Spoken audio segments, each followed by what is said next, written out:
dependent, attachment, receiving, let's go. So I was having this conversation with one of my one-to-one coaching clients yesterday, and her therapist had said to her, you need to not be dependent on other people. And she was confused, and so we broke it down, the situation. And this is what I'm going to share with you guys.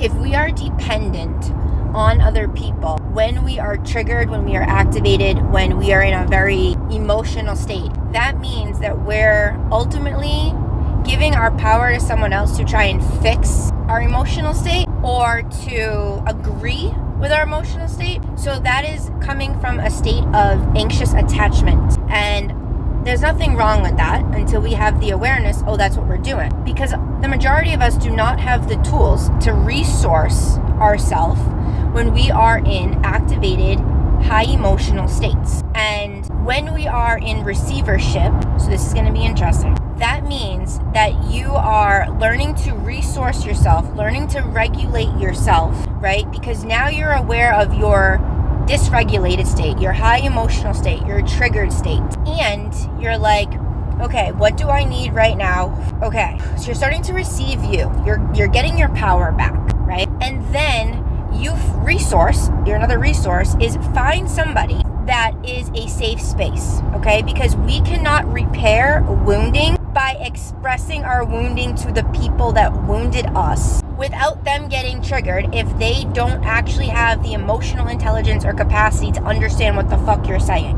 Because a lot of people don't take accountability. So we cannot receive healing from unhealed people. And I don't even like saying that, but we cannot receive the divine support that we need to just feel safe to express what it is we want to express if we're expressing it to the people that caused the wounding in the first place and haven't even seen their own wounding.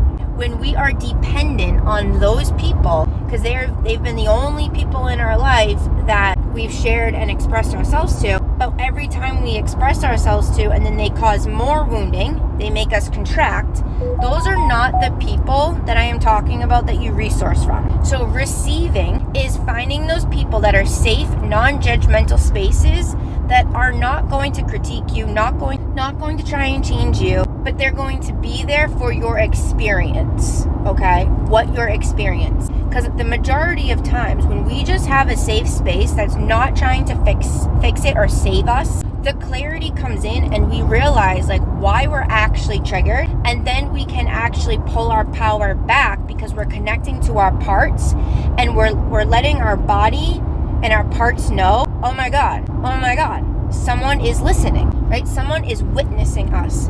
So our nervous system softens and we get more tender with ourselves, where we no longer are seeking external validation for what we're experiencing in the now moment. Okay, that is attachment, that is dependency. And once you're aware that you've been doing that, you have a choice point, all right?